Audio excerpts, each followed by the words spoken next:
মাননীয় সংসদ সদস্য জনাব আজহারুল ইসলাম মান্নান নারায়ণগঞ্জ ৩ কর্তৃক উত্থাপিত গুরুত্বপূর্ণ সিদ্ধান্ত প্রস্তাবটির জন্য ওনাকে আন্তরিকভাবে ধন্যবাদ। মাননীয় স্পিকার, নারায়ণগঞ্জ জেলার সিদ্ধিরগঞ্জ বাংলাদেশের একটি গুরুত্বপূর্ণ শিল্পাঞ্চল, যেখানে বিপুল সংখ্যক কর্মজীবী মানুষ প্রতিদিন উৎপাদন কর্মকাণ্ডে নিয়োজিত থেকে দেশের অর্থনীতিতে গুরুত্বপূর্ণ অবদান রেখে আসছে। এ অঞ্চলের জনসংখ্যা ঘনত্ব এবং কর্মমুখী জীবনযাত্রার কারণে স্বাস্থ্যসেবার চাহিদা তুলনামূলকভাবে অধিক। এই বিষয়টি সরকার অত্যন্ত গুরুত্বের সাথে বিবেচনা করছে। সিদ্ধিরগঞ্জের নিকটে একটি 100 শয্যা এবং একটি 300 শয্যার হাসপাতাল রয়েছে। 100 শয্যা বিশিষ্ট ভিক্টোরিয়া জেনারেল হাসপাতালটি নারায়ণগঞ্জ সদর উপজেলার নিতাইগঞ্জ এলাকায় অবস্থিত। সিদ্ধিরগঞ্জ থেকে এই হাসপাতালের দূরত্ব সড়কপথে প্রায় 13 কিলোমিটার। জনাব স্পিকার, এছাড়া 300 শয্যা বিশিষ্ট হাসপাতালটি নারায়ণগঞ্জ সিটি কর্পোরেশনের খানপুর এলাকায় অবস্থিত।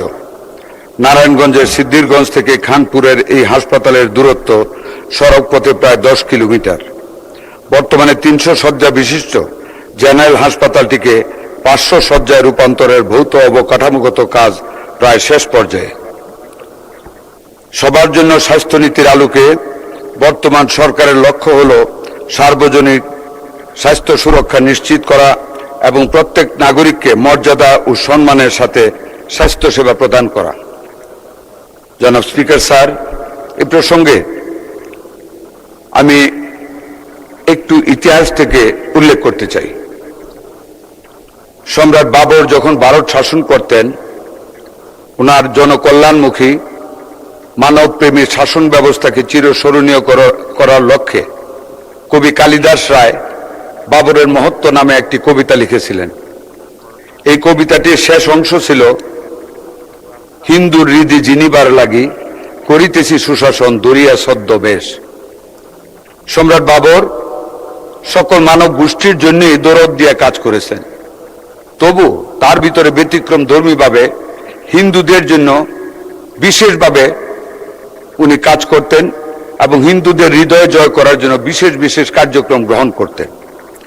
মাননীয় স্পিকার, আমি সে আলোকে বলতে চাই, আমাদের বর্তমান মাননীয় প্রধানমন্ত্রী জনাব তারেক রহমান বাংলাদেশের জনকল্যাণমুখী প্রত্যেকটি প্রতিষ্ঠানের উন্নয়ন করতে চাচ্ছেন, দরদ দিয়ে, প্রেম দিয়ে, কল্যাণের চিন্তা করে, এবং তারই আলোকে ওনার চারিত্রিক সেই বৈশিষ্ট্যের দিকে লক্ষ্য রেখে সে আলোকে বর্তমান সরকারের মাননীয় প্রধানমন্ত্রী জনাব তারেক রহমানের নেতৃত্বে দেশের সকল সেক্টরে উন্নয়নমূলক কাজ চলমান রয়েছে এবং চিন্তাধারা করা হচ্ছে সর্বক্ষেত্রে সকল মানুষের কল্যাণ করার।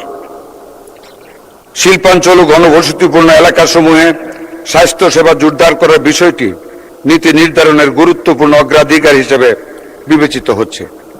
মাননীয় স্পিকার, ইন্ডাস ভ্যালি সিভিলাইজেশন অর্থাৎ সিন্ধু উপত্যকার সভ্যতা যখন গড়ে উঠেছিল, তার সাথে হরপ্পা মহেঞ্জোদারোর ইতিহাস যেমন আজও ইতিহাসে স্বর্ণাক্ষরে লিখিত আছে, ঠিক ভারত উপমহাদেশের সভ্যতার সাথে ব্যবসা বাণিজ্যের চট্টলার ইতিহাসের সাথে নারায়ণগঞ্জের ইতিহাস, ব্যবসার ইতিহাস, গুরুত্বের ইতিহাস বাংলাদেশের ইতিহাসে স্বর্ণাক্ষরে লিখিত আছে।